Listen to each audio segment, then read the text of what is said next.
Buenas noches. Para las personas que se conectan de IGTV o en YouTube, hoy vamos a estar hablando sobre mitos y verdades del análisis de la conducta aplicada o ABA. Hoy tenemos a Itzel Méndez, repito, fundadora de Avanzamos, analista de la conducta, y yo, Diana Vergara, analista de la conducta también y fundadora de ABA Sin Fronteras, donde ofrecemos también servicios de análisis de la conducta aplicada para niños y adolescentes con trastorno del espectro autista. Itzel, cuéntanos un poquito de ti antes de abrir el tema del día de hoy.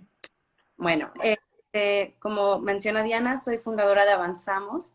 Nosotros ofrecemos servicios de ABA y para familias por toda Latinoamérica. Actualmente tenemos casos en Chile, en México, en Puerto Rico. Y también nos enfocamos mucho en la capacitación de profesionales, de equipos locales y de padres de los conceptos y teorías de ABA para que ellos también pues se sientan empoderados y tengan las herramientas de continuar los servicios en casa. Muy bien, maravilloso. Y me parece maravilloso que cada vez seamos más las personas que estemos haciendo este trabajo en Latinoamérica, donde tanto se necesita y donde hay tan pocos profesionales capacitados que puedan hacer este tipo de trabajo en Latinoamérica. Entonces me alegra mucho que hayas creado también Avanzamos y vamos juntos en este camino de formación y de capacitación de familias y de profesionales. Antes de comenzar, me gustaría preguntarles a algunas personas, las personas que están conectadas, hoy vamos a estar hablando sobre mitos y verdades de ABA. Y quisiéramos saber, antes de comenzar, que ustedes nos cuenten, cuando escuchan la palabra ABA, cuáles son algunas de las cosas que les llegan a la cabeza o en qué piensan cuando alguien les dice terapia ABA o ABA. ¿Qué piensan? Voy a darle unos segunditos para que vayan escribiendo.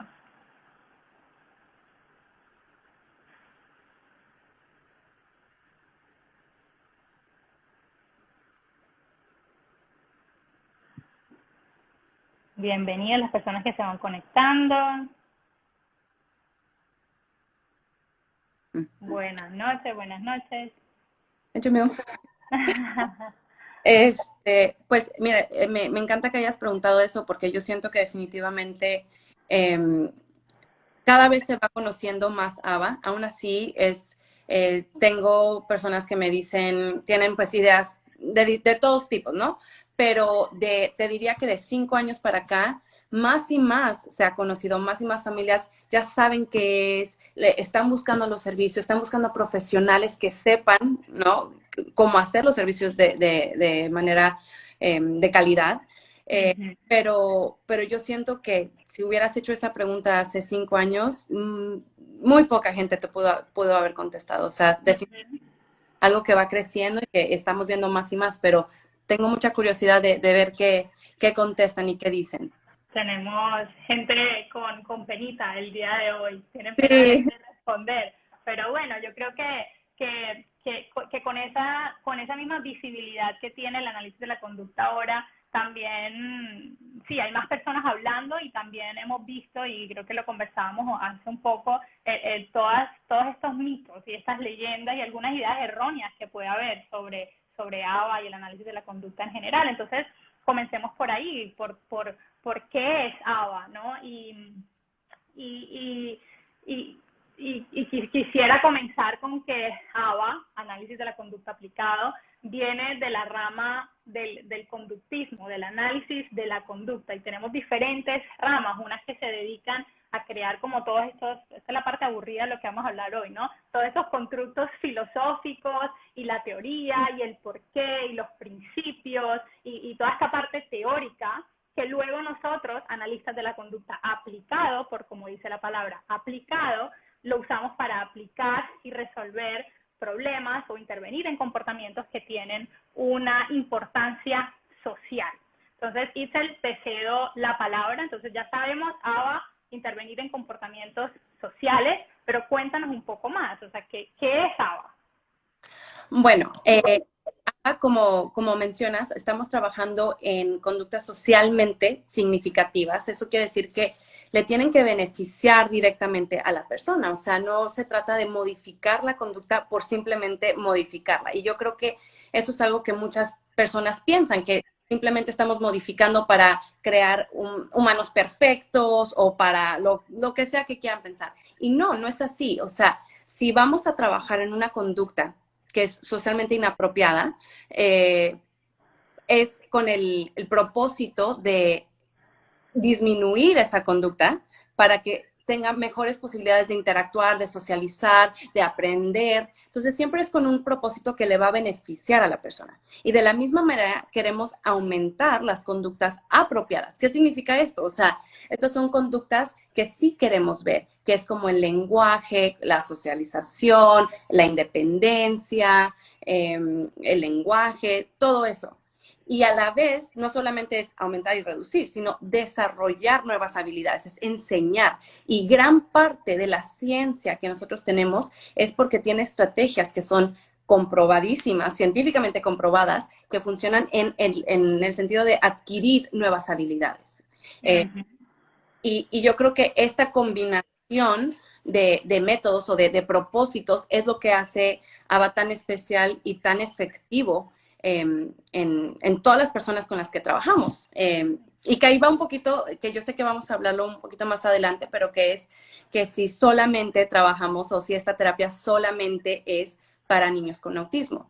Y creo que es importante entender y clarificar que ABA es la ciencia de la conducta humana, es de todos. Entonces, los principios que hacemos y las estrategias que hacemos no es que están diseñadas o dirigidas específicamente para autismo, es para la conducta humana en general. Sin embargo, la manera que la terapia se hace, que después vamos a hablar más a fondo de eso, pero la manera que la terapia se hace, que es tan organizada, tan repetitiva a ciertos modos, el enfoque en la socialización, en el ambiente natural, es que se ha comprobado que esos componentes le ayudan muchísimo a los niños con autismo. Pero no quiere decir, y por eso se ha vuelto muy famoso como la terapia estandarizada para autismo, pero no quiere decir que fue diseñada y está hecha solamente para autismo. Exacto, y creo que vale la pena enfatizar en eso, porque en algunos lugares escuchamos como terapia ABA, método ABA, enfoque ABA, sobre todo aquí en Colombia se dice mucho enfoque ABA y usan otras profesiones diciendo enfoque ABA. Y creo que vale la pena enfatizar que ABA no es un enfoque, no es un método, no es solo una terapia. Sí, es un tipo de terapia y un tratamiento para personas con trastorno del espectro autista, pero no es eso. ABA es una ciencia que tiene sus principios, que tiene su teoría y que estudia el comportamiento humano en general. Y que son esos principios para poder modificar y crear cambios sociales significativos los que nos hacen una ciencia, y no es solamente un tipo de terapia o un tipo de intervención o un tipo de enfoque. Y entonces aquí leyendo veo que muchas personas empezaron a preguntar lo que ya nosotros teníamos nos habían escrito y lo que teníamos en mente hablar, de si es solamente para personas con autismo, de que es el tipo de entrenamiento para perritos, de que solamente funciona para trastorno del espectro autista. Claro. Entonces, todas estas que nos acaban de comentar lo vamos a estar hablando en el día de hoy. Entonces, siguiendo sobre qué es ABA, creo que podemos pasar para una siguiente pregunta y un siguiente mito, que es creer que ABA, no sé si algunas personas conocen lo que voy a decir, pero que ABA es entrenamiento discreto. Entonces, o se imaginan ABA y se imaginan que estamos sentados en una mesa haciendo repeticiones intensas, muchas veces de lo mismo, preguntando exactamente lo mismo, sentados en una mesa, con un reforzador tangible, y se imaginan una cosa súper estructurada y creemos que eso es ABA, o cuando nos dicen ABA nos imaginamos eso. Entonces, a ver, Itzel, cuéntanos la diferencia, ¿no? Entre que, porque claro, adelantando, ABA no es eso. claro. Entonces, a ver. Y yo creo que de cierta manera esas personas piensan eso por algo, ¿no? Y es porque en un principio, hace muchos, muchos años, el ABA comenzó así. O sea, el señor Ibar Lovaas, el doctor Ibar Lovaas, que fue como que uno de los principiantes, pioneros en ABA, él hizo un experimento muy famoso que sí, efectivamente era trabajo en mesa, lo que yo, o sea, el ensayo discreto que menciona Diana, a mí me gusta hablarlo con los papás como trabajo en mesa, porque es eso, estamos sentados en mesa con tarjetas, con las flashcards, con el refuerzo, no sé qué. Y resultó en ese experimento que con ese modelo y con mucha capacitación de padres vieron cambios muy grandes. Y de ahí fue que ABA empezó a hacerse más famoso y como que diciendo, wow, ok, esta terapia funciona y funciona para niños con autismo, etcétera. Pero eso no quiere decir, entonces con el tiempo, eso fue en los 70s. De aquí hasta ahorita ha evolucionado muchísimo la terapia y ha evolucionado muchísimo la ciencia. Entonces se han dado cuenta que sí, ese trabajo en mesa es efectivo y es necesario, pero como un componente, no es todo el trabajo. Entonces, así nosotros lo usamos para enseñar una habilidad, ¿no? Vamos a introducir una habilidad para el niño, pero de ahí tenemos todo otro componente que es el entrenamiento de natural, la enseñanza natural.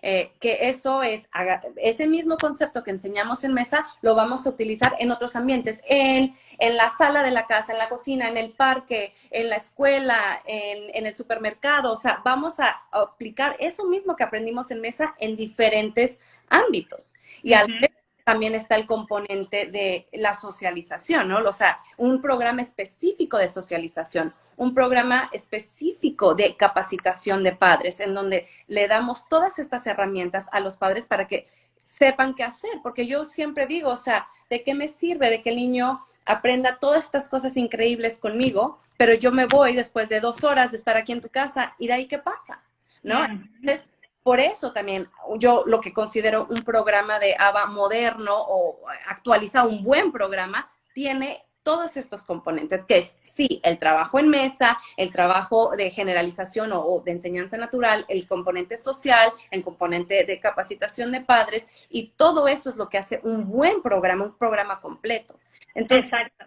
Perdón, si hay alguien que llegue y que diga, mira, es que no estoy de acuerdo porque solamente, no quiero que sea puro trabajo en mesa, lo que yo contesto es, o sea, si eso es los servicios que estás recibiendo, a lo mejor tienes que buscar otros que sean un poquito más completos, porque solamente te están dando un componente de lo que debería de ser la terapia. Y creo que ahí, uniendo algo que hablábamos la semana pasada en el en vivo pasado de los componentes eficaces, eso que acabas de mencionar, esos componentes de la generalización, del entrenamiento de padres, no va solo para el análisis de la conducta, para cualquier intervención que reciba, y hablando ahora de nuevo otra vez para niños con trastorno del espectro autista, debe tener estos componentes. Entonces no es solo ABA, sino todas las intervenciones que reciba debe tener este componente. Y creo que vale la pena aclarar también que es el ensayo discreto, el hacer esas repeticiones masivas, es una estrategia, ¿no? Es un método de enseñanza. ABA, de nuevo, es una ciencia, de ahí se han salido diferentes estrategias o prácticas o metodologías para enseñar o para intervenir, aumentar, disminuir o desarrollar habilidades. Y Itzel nos acaba de mencionar alguna de ellas: el ensayo naturalístico, la enseñanza incidental, el modelado, el uso de refuerzos, las economías de fichas. O sea, todas esas son estrategias que han salido del análisis conductual aplicado y que además cuentan con evidencia científica también.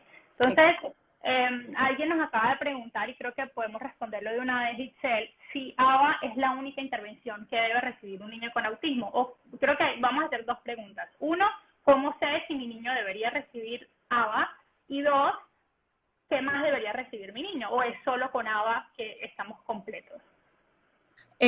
Bueno, justo estábamos hablando de eso, si el niño está diagnosticado con autismo, definitivamente creo que la terapia ABA debe ser uno de los componentes pues, más importantes, o sea, de su tratamiento, pero no tiene que ser el único, porque personalmente yo creo en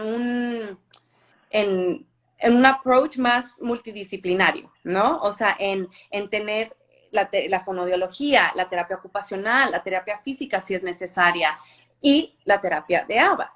Ahora, la diferencia que yo puedo ver es que la terapia ABA es un poco más intensiva. Entonces, tienes horas. Entonces, muchas veces abarca muchas cosas, o sea, abarca lenguaje, abarca habilidades de independencia, que también trabajarían en la terapia ocupacional. Pero eso no quiere decir que esas otras terapias no aporten cosas extremadamente valiosas, porque acuérdense, o sea, ellos estudiaron eso, son los expertos en su área. Nosotros sí trabajamos en eso, pero con un enfoque más conductual, más funcional, a lo mejor no.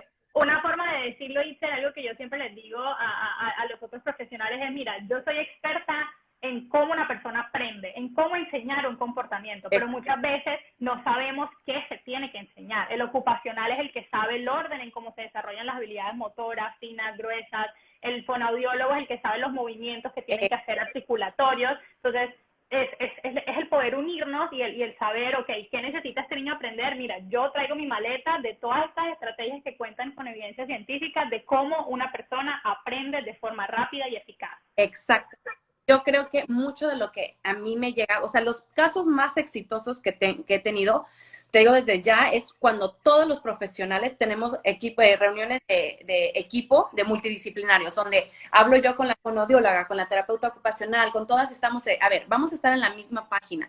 Y mucho de lo que ellos me piden a mí como analista de conducta es, ¿cómo puedo hacer que mis sesiones sean más efectivas? Porque ponle que, no sé, estamos tratando de hacer un programa y el niño tiene un berrinche, se sale corriendo o está haciendo esto. Entonces, yo les puedo dar estrategias para que aprenda mejor y para hacer su trabajo como expertas en su área mejor.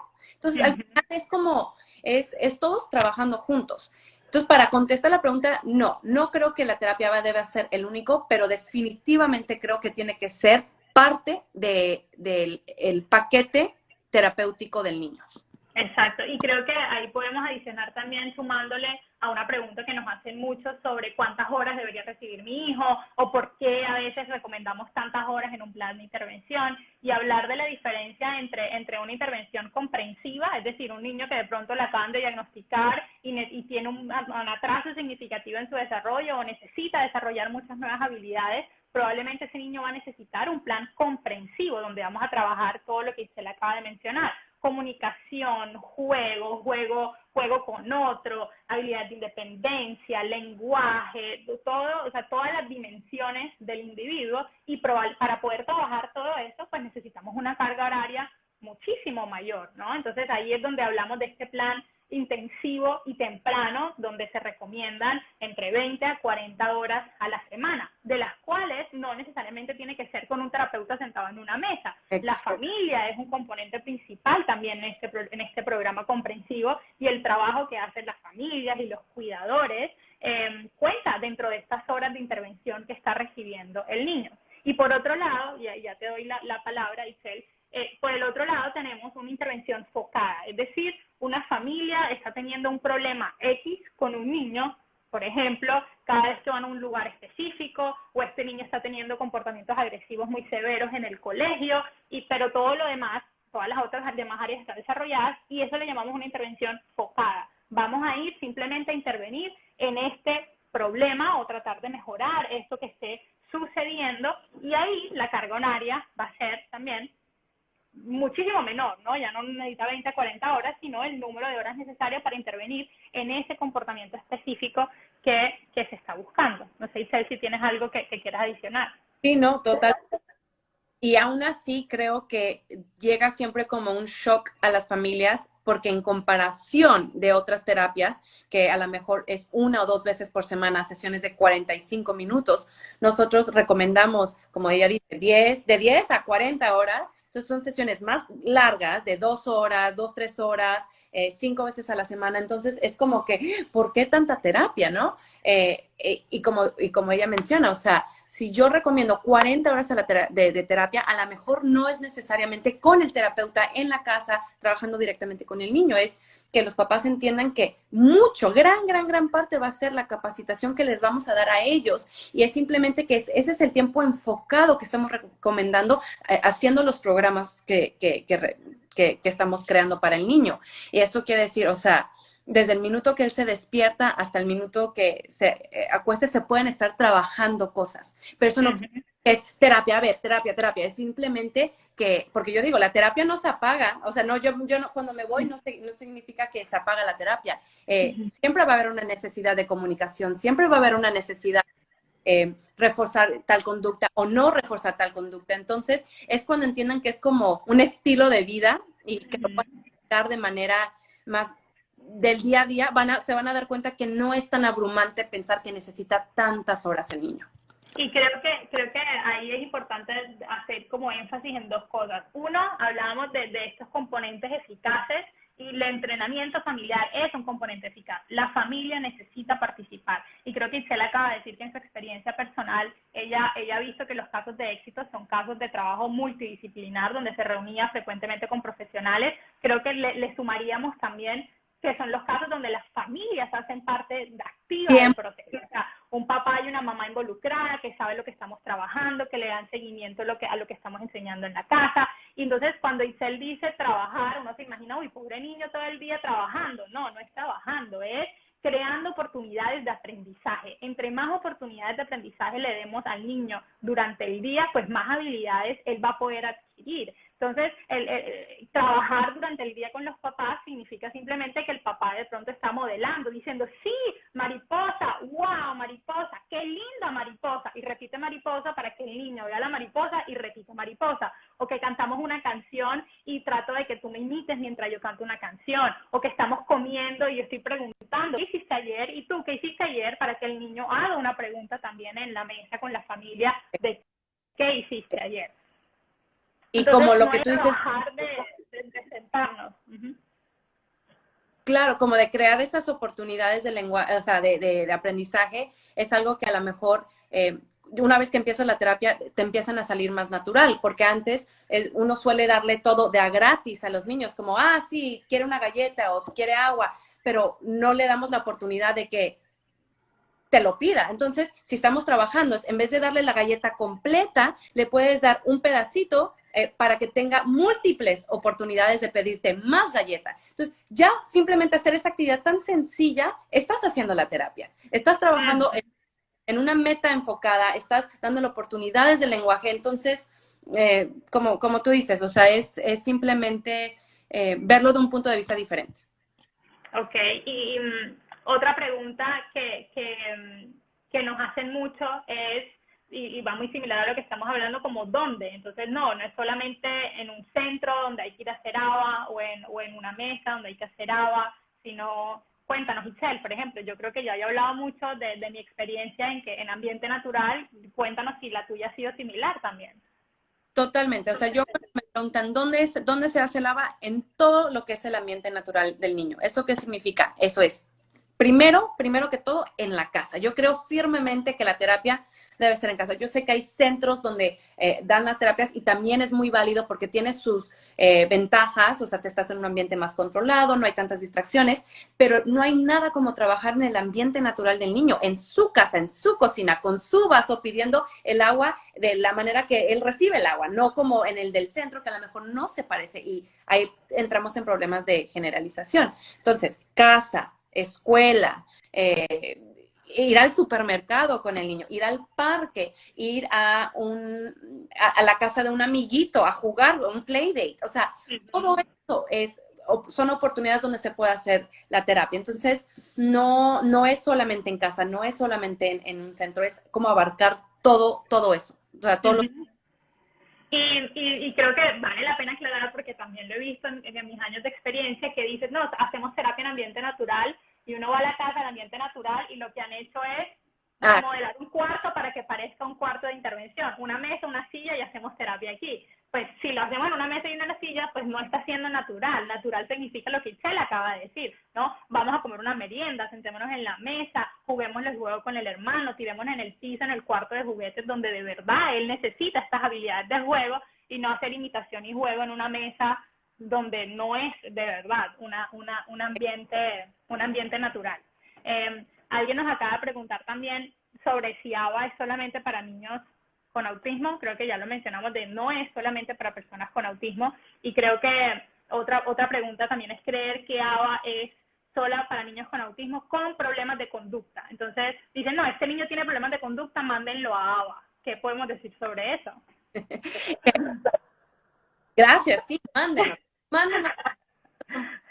porque claro, estamos expertas en saber manejar eso, pero es mucho más allá, o sea, es mucho más que eso, es porque vamos a primero definir qué es la conducta, que yo creo que de aquí surge todo, ¿no? O sea, la conducta por alguna razón ha tenido la reputación de que es conducta mala, ¿no? Entonces, pero la conducta es todo lo que nosotros hacemos, es absolutamente todo, es el lenguaje, es el abrir una puerta, es el pedir un agua, no sé, o sea, es absolutamente... Mandar un mensaje en WhatsApp, rascarnos la cabeza, cepillarnos los dientes, todo eso son conductas, todo lo que hacemos.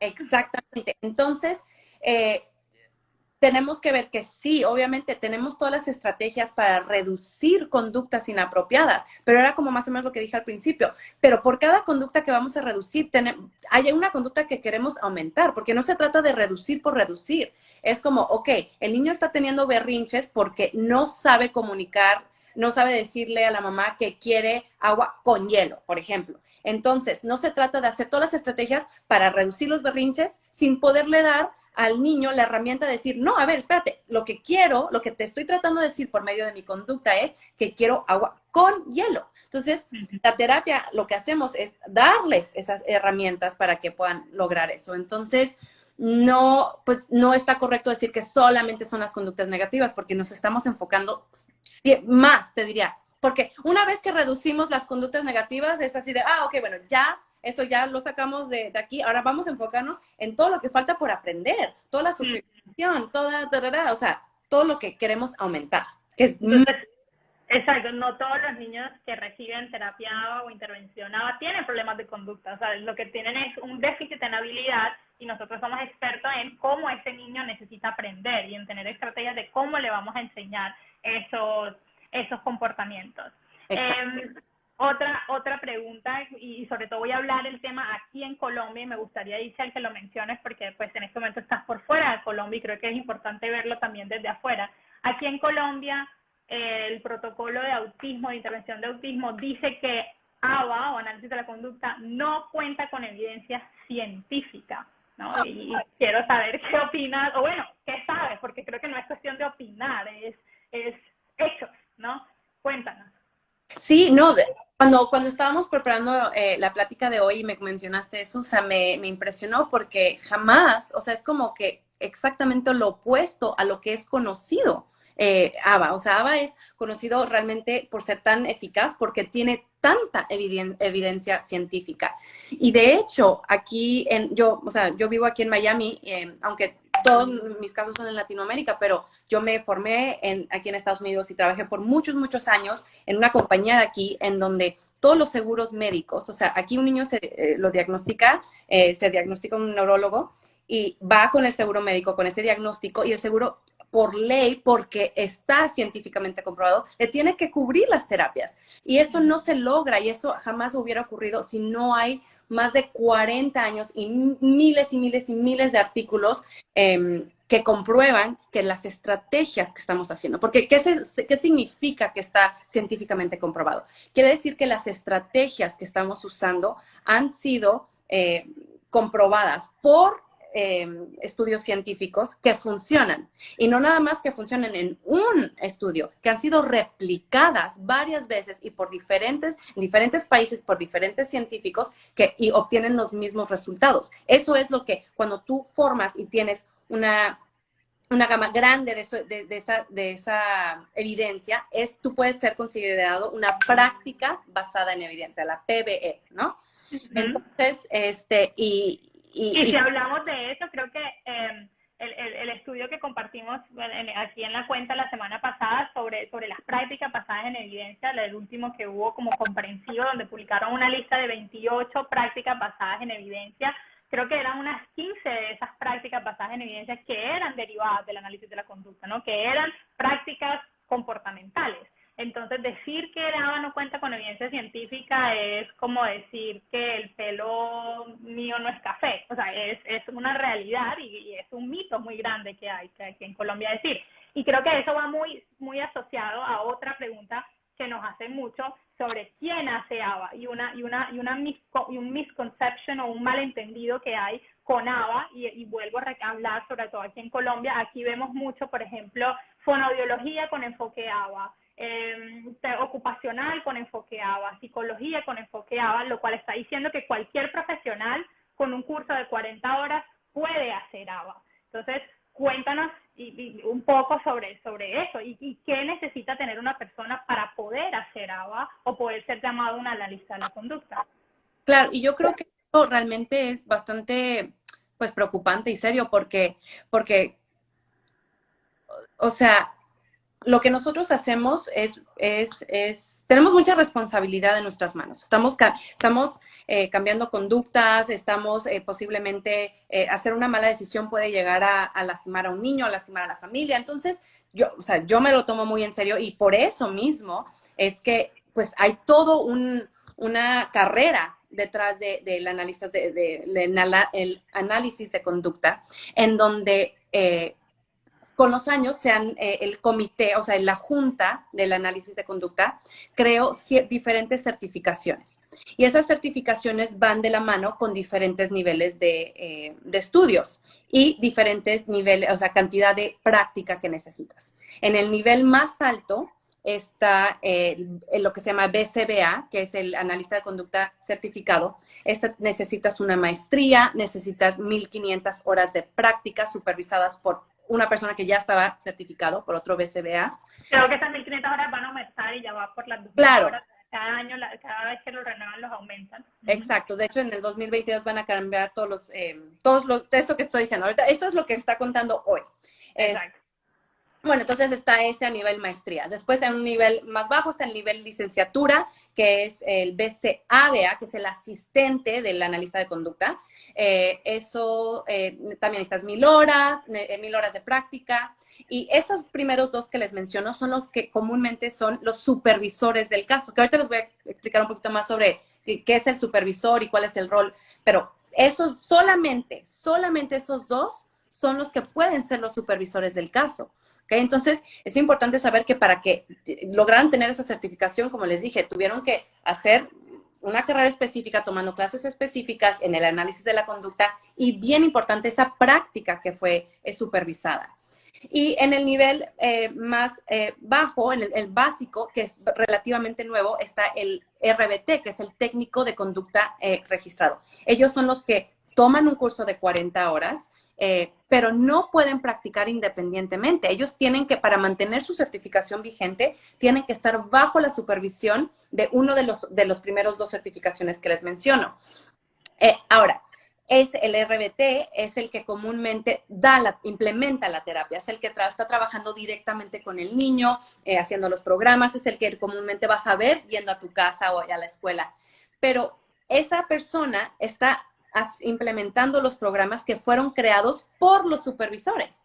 Que ahí es donde va la pregunta de, bueno, ¿cuál es el punto? ¿Por qué tengo que tener un terapeuta y también un supervisor? Y es exactamente por eso, porque solamente aquellas que tienen la certificación más alta son los que están preparados y tienen la experiencia en evaluar al niño, en crear los programas y, bien importante, en analizar los datos que está tomando, o sea, y tomar decisiones con eso, porque ese RBT que va a la casa, está haciendo los programas, toma los datos, dice, bueno, contestó bien esta pregunta, contestó, o sea, lo que sea que vaya a hacer. Y esa información, nosotros como supervisores, vemos eso y decimos, mira, le está yendo bien en este programa, es hora de irnos a este programa, o mira, no le está yendo bien en este, ¿qué tenemos que modificar? ¿Qué tenemos que cambiar? O sea, tomamos decisiones bien importantes que pueden afectar el progreso del niño basado en eso. Y eso solamente se logra con esos niveles de estudio tan altos y ese nivel de experiencia, de horas supervisadas que tenemos. O sea,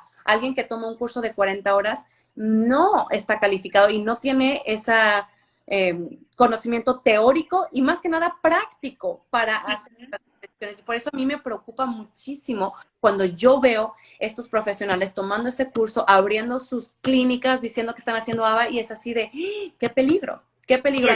Y ese es el gran problema que existe, hablo de nuevo de aquí en Colombia, que el protocolo habla de una formación de 40 horas y cualquier persona que haga un curso de 40 horas ya es especialista en análisis de la conducta. Y tenemos un montón de centros donde los profesionales están creando planes de intervención, creando programas de intervención, haciendo evaluaciones con 40 horas de teoría y 0 experiencia supervisada práctica, porque además no hay un órgano que rija el quién te puede supervisar y qué capacitación necesita esa persona para supervisarte y poder decir que tú estás capacitado para hacer una evaluación o para crear un programa de intervención o para crear un programa de padres, o sea, porque hasta para entrenar a los padres necesitas tú estar capacitado y tener experiencia para poder hacerlo. Totalmente.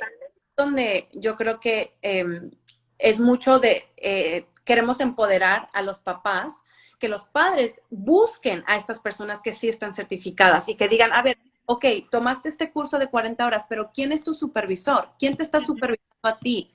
Porque está bien, especialmente en Latinoamérica, donde no hay tantos profesionales. A mí me han llegado muchas familias, bueno, o sea, esta es la única persona, es lo más cercano que tengo a alguien con los conocimientos.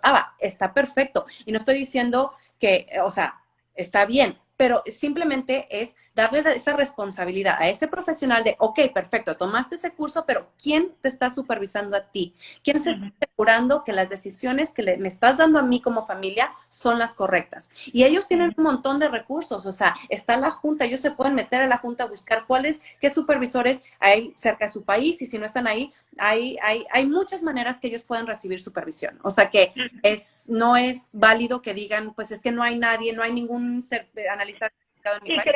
Y creo que además en algunos países, o sea, sí existen algunos programas de formación y de pronto, y vale la pena aclarar porque no todos los profesionales en Latinoamérica tienen la capacidad de pronto presentar un examen en inglés o pagar en dólares y certificarse con los Estados Unidos. Y aquí creo que el llamado a lo importante es tener una guía, ¿no? Esta junta que nosotros están hablando nos está diciendo que las personas necesitan tener este tipo de formación para poder obtener esta credencial, y creo que aquí nos preguntaban que cómo hacer si en una IPS sus hijos están recibiendo, pero no están certificados. Por lo menos asegurarse que las personas que están aplicando tengan al menos estos niveles de formación. De pronto no cuentan con la certificación, pero que haya hecho una maestría en análisis de la conducta, que haya tenido todos estos años de experiencia, que de pronto haya contado con alguien que lo haya supervisado y lo haya capacitado en poder implementar eso. Entonces, regirnos por estos criterios que de pronto la Junta establece y hacer ese tipo de preguntas a los profesionales que trabajan con sus hijos. Y empezar a exigir en las entidades, ¿no? Que estos profesionales tienen que formarse, porque yo creo que el cambio lo van a generar los padres que exijan los profesionales capacitados. Los centros que ofrecen la terapia tienen que correr atrás de ese tipo de capacitaciones. 100%. Siempre he dicho que los padres mueven montañas, son los que han formado los cambios. Yo lo he visto específicamente en Puerto Rico. O sea, todo lo que se ha logrado con el ABA y el autismo han sido 100% por los padres, y mucho de eso fue que empezaron a exigir, a ver, ¿por qué la universidad de mi país no tiene una maestría en ABA? ¿Por qué no están formando profesionales? Porque no hay una carrera de esto, ¿me entiendes? Y ya de ahí vámonos por lo demás, el departamento de educación, el departamento de salud, los seguros médicos. O sea, esto es algo que es una batalla que apenas estamos empezando y somos relativamente nuevos, pero vamos en un buen camino. Y yo creo que necesitamos apoyo de los padres y de los profesionales que también se exijan tener estos niveles más altos de formación.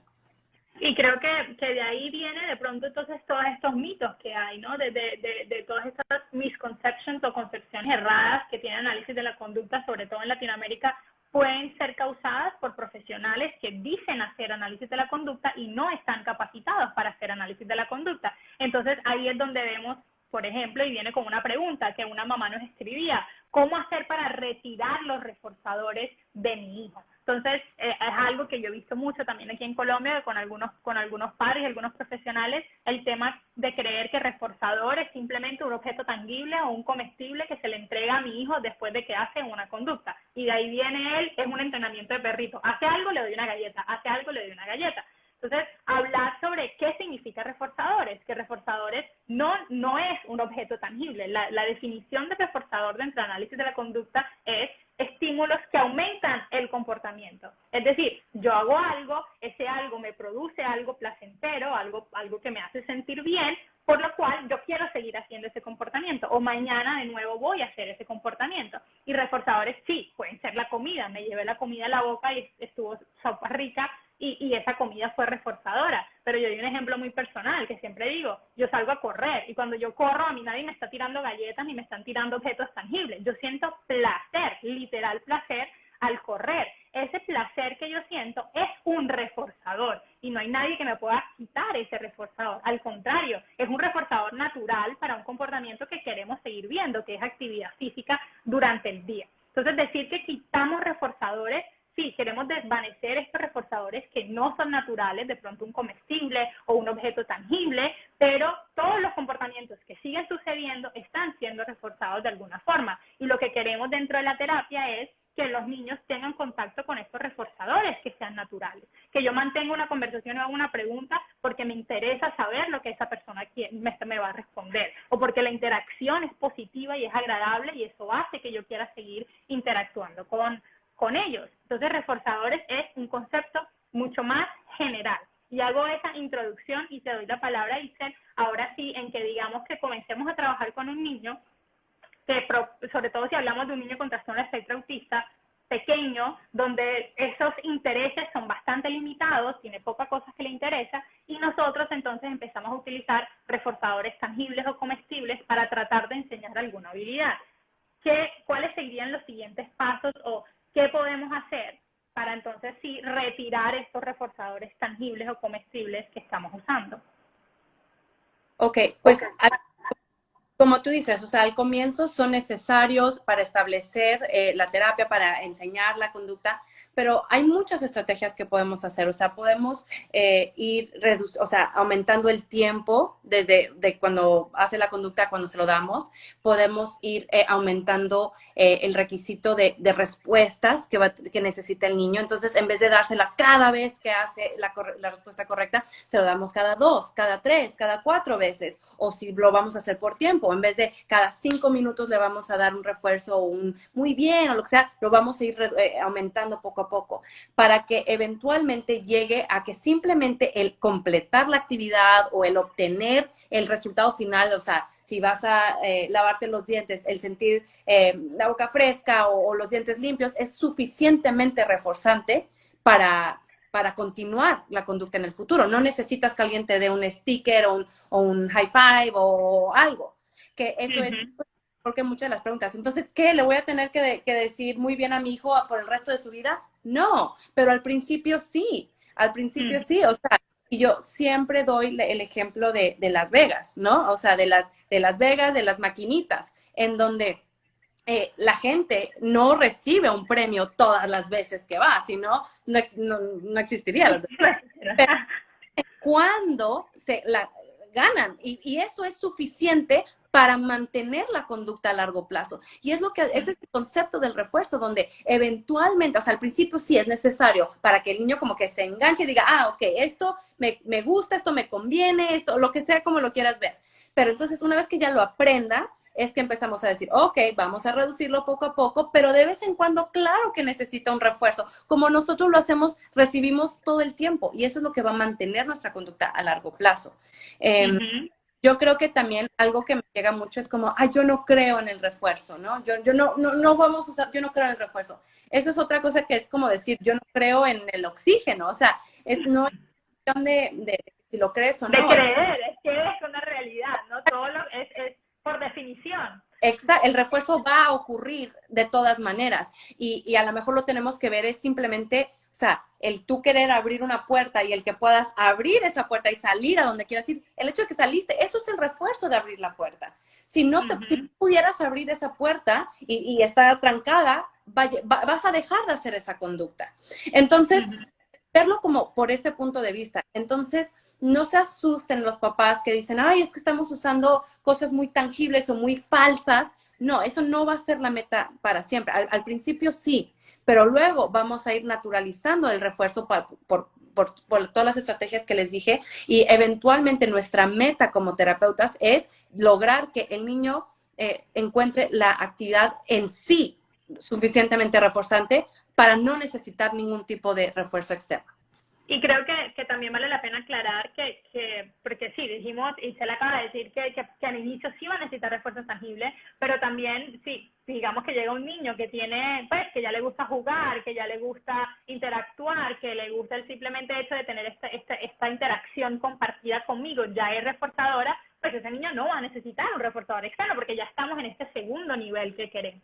Entonces, tener en cuenta que no siempre se va a utilizar, probablemente si hablamos de niños con trastorno del espectro autista, al inicio los vamos a necesitar porque hay pocos intereses, pero que la idea es poder llegar a esos reforzadores que son natural. Y todos nosotros, los seres humanos, no solo los niños con trastorno del espectro autista, tenemos reforzadores, porque los reforzadores son los que hacen que nuestras conductas sigan sucediendo. Y a veces otro que yo les digo mucho a las familias es pensar en un bebé, un bebecito de desarrollo típico, la primera vez que empieza a decir mamá o empieza a balbucear, o sea, la fiesta que hace la familia, la mamá y el papá, porque ese bebé por primera vez está haciendo esa habilidad, se relaciona mucho a pensar en un niño con trastorno del espectro autista que hace algo por primera vez, pues necesitamos celebrarlo, necesitamos dejarle saber que eso es lo que queremos seguir viendo para que siga sucediendo, porque si no, pues no lo va a volver a hacer y va a desaparecer, así como Isel dijo, vamos a dejar de intentar querer seguir abriendo esa puerta.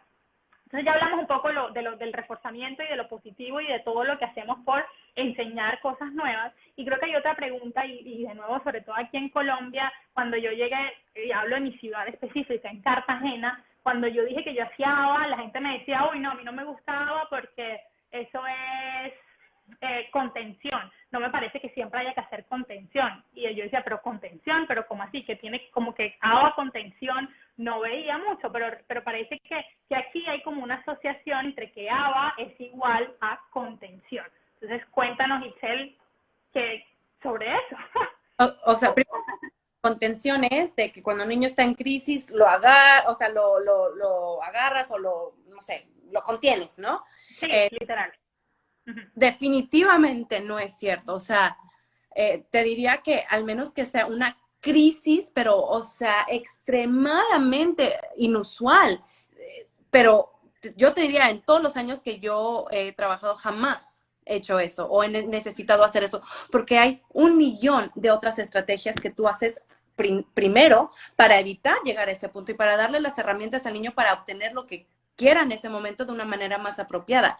Y es como un poco relacionado a que si el castigo, que si usamos el castigo y no, o sea, también hay que definir que el castigo es simplemente el efecto que tiene un estímulo en la conducta, lo va a reducir, es lo opuesto al refuerzo. El refuerzo hace que la conducta vuelva a ocurrir, el castigo no. Entonces, nosotros como ciencia, como profesionales, sabemos definir y entender que no es la definición que comúnmente entendemos del castigo, es simplemente el efecto que tiene en la conducta. Pero creo que al público lo que les tenemos que explicar es que aún así, nosotros siempre nos enfocamos primero en el refuerzo porque siempre nos queremos enfocar en lo que sí queremos ver. Y por eso vuelvo y repito lo que dije inicialmente, que no se trata nada más de reducir la conducta por reducirla. O sea, reducirla es como un efecto secundario. Sí, perfecto, se va a reducir, pero porque estoy aumentando la conducta apropiada que sí quiero ver. ¿Y cómo la aumenté? Por medio del refuerzo. ¿Y en qué me enfoqué? En reforzarla.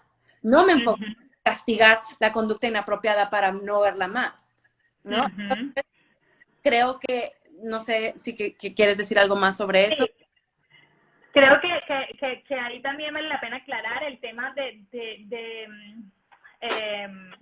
ay, se me fue la palabra, de la contención, que la contención no es ni siquiera una estrategia de análisis conductual aplicada, la contención es una estrategia de manejo de crisis. Es decir, todos los profesionales que trabajen en el área de la salud van a tener una formación en manejo de crisis. Por si esa persona llega a estar en algún momento colocando en riesgo la vida de otro o su propia vida, tenemos que saber qué hacer y cómo volverla a llevar a un lugar seguro. De ahí viene la palabra contención, ese procedimiento que se hace para permitir que esa persona no le haga daño a los demás y no se haga daño a sí mismo. Eso no es ABA, eso es manejo de crisis. ABA es todo lo que hacemos, lo que acaba de decir él, para que eso no suceda, para que no tenemos que llegar a este punto. Y de ahí viene una pregunta que nos hacían también en la caja de preguntas de cómo manejar entonces estas conductas agresivas o estas conductas agresivas a otros o de escape, y creo que ahí quiero empezar a hablar un poco sobre que no hay un copiar y pegar estrategias, ¿no? Yo siempre lo digo, uno no puede poner en Google, ¿qué hacer si mi hijo con autismo se agrede? Porque la respuesta no es general, no es un copiar y pegar intervenciones. Primero lo que necesitamos hacer es, y por eso necesitamos profesionales capacitados, es poder hacer una evaluación funcional de esos comportamientos y entender por qué estos individuos están haciendo esos comportamientos. Es porque algo le está doliendo, es porque cuando hace eso logra escapar de lo que no quiere, o es porque cuando hace eso logra obtener la atención de la familia que de pronto no se la da de forma frecuente, y nuestras intervenciones van a ir dirigidas a esa función y van a ser intervenciones basadas en función. No sé si quieres agregar algo sobre eso, Itzel. ¿No? Lo dijiste. Exactamente. La estrategia va a cambiar basada en la función. Así que es importante tener esa evaluación. Perfecto. Entonces, creo que de ahí podemos saltar un poco a otra pregunta que me imagino que también te la han hecho mucho y creo que alguien la escribió ahorita también aquí en el chat, o algo que vemos mucho es, deja a mi hijo como un robot. Esta es una que he escuchado mucho en Brasil. En Brasil esta es, boom, robotiza niños. Ese es mi favorito, porque eso no es un buen programa de ABA, no es la meta, ¿no? O sea, definitivamente no nos podemos quedar pegados ahí en contestar robotizado o que el niño haga caso solamente, o sea, todo lo que hagas, o sea, no. Acuérdense que estamos regresando a la definición básica de ABA, que es socialmente significativo. Tiene que ser de valor para esa persona. Entonces, nosotros al enseñar la conducta e inmediatamente generalizarla, inmediatamente irnos a los ambientes naturales, estamos evitando robotizar a los niños, al exponerlos al ambiente natural, a sus amigos, a diferentes personas, horas, lugares. Entonces, les diría yo que no, lo que ustedes tienen que ver es un programa ABA que tome en consideración el no robotizar a los niños. Y ahí en el tema de todo tener, que hablamos mucho y que recibimos mucha formación sobre el comportamiento fluido y la importancia de poder crear programas que se puedan generalizar y no solamente a otros lugares, a otras personas, sino en otros comportamientos. O sea, que yo no solo diga buenos días cuando entro a un lugar, sino que pueda decir buenas noches, hola, ¿cómo están? ¿Qué más? Dependiendo del país al que llegue, uso una palabra diferente. Entonces, esa generalización y esa fluidez en el comportamiento es nuestra meta como analistas de la conducta, poder enseñar comportamientos que sean naturales, fluidos y que funcionen en el día a día. Todo lo contrario a poder... Un robot. Exactamente. Itzel, por último, creo que quiero volver a enfatizar en la importancia, o sea, si queremos resumir, ¿cómo es una terapia ABA o cómo se debería ver una intervención ABA? En pocas palabras, dinos, ¿qué ve un papá? O sea, cuando un papá diga, mira, mi hijo está recibiendo ABA de calidad, ¿cómo se ve una ABA de calidad? Ok, una ABA de calidad principalmente es por los profesionales, ¿no? Los profesionales que están incluidos en eso. ¿Qué tipo de formación es lo que hablamos? ¿Qué tipo de certificación? ¿Qué tipo de seriedad le están trayendo al caso?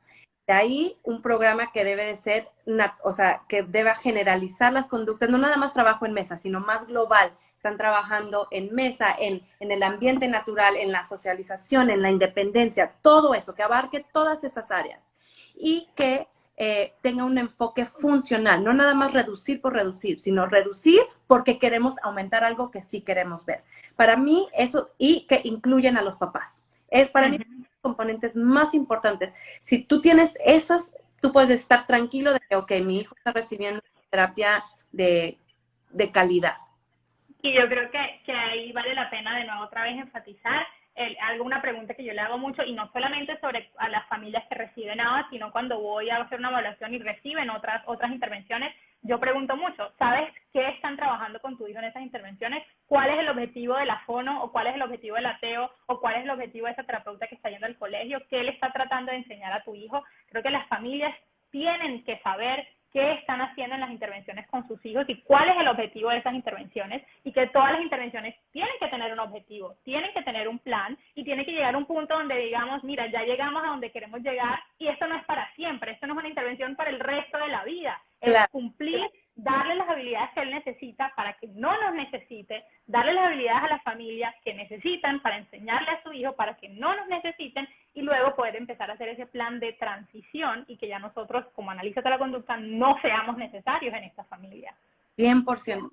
Nuestra meta no está ahí para siempre, al contrario, es empoderar. Y por eso yo siempre digo a las familias, o sea, el día de mañana toquemos todas las maderas posibles, pero por alguna razón tienes que dejar los servicios. O sea, yo quiero que tú estés como al día de todo lo que hemos hecho hasta este punto para que tú le puedas dar seguimiento como padre y lo puedas integrar a tu vida diaria y no sea algo como tan externo como una terapia separada, sino como dije, como un estilo de vida. Exactamente, y creo que voy a aprovechar que nos quedan unos minutos. Aquí Saike Shao pregunta sobre los reforzadores que dan por satisfacción o placer. Eso fue confuso. Lo que quise decir es que reforzador, por definición, son estímulos que aumentan el comportamiento. Es decir, hay un comportamiento, produce algo, algún estímulo, entonces ese estímulo, digamos, puede ser la galleta que recibí, lo que decía Itzel de salí por la puerta y pude salir, o olí algo que me gusta y es placentero. O, por ejemplo, yo daba el ejemplo de correr, salí a correr y sentí placer. Todas esas otras, todo eso que acabo de mencionar, que viene después de yo haber hecho un comportamiento, es lo que llamamos reforzador, porque eso, y son placenteros, ¿no? O, bueno, no voy a entrar a confundirlos, pero sí, el reforzador es algo que es placentero, que recibo, que me gusta, que es positivo, por decirlo en la vocablo general, en palabras generales, de me produce placer y hace que yo quiera seguir haciendo ese comportamiento. Entonces tenemos los reforzadores tangibles, pero también tenemos reforzadores intrínsecos. Ese placer que yo siento de poder hacer algo es un reforzador. Y para responder también rápidamente al último minutico, habas eficaz para deficientes intelectuales. Sí, entonces ahora hay muchas, o sea, para síndrome de Down, deficiencia intelectual, trastornos de alimentación, trastorno obsesivo compulsivo y muchísimas otras áreas de la salud se está utilizando ABA. ¿Listo? Entonces, Itzel, muchísimas gracias por estar aquí, por haber participado. De nuevo, vayan y déjenos sus comentarios, sus preguntas. Este en vivo va a quedar grabado en la cuenta. Si tienen más preguntas, nos las pueden dejar.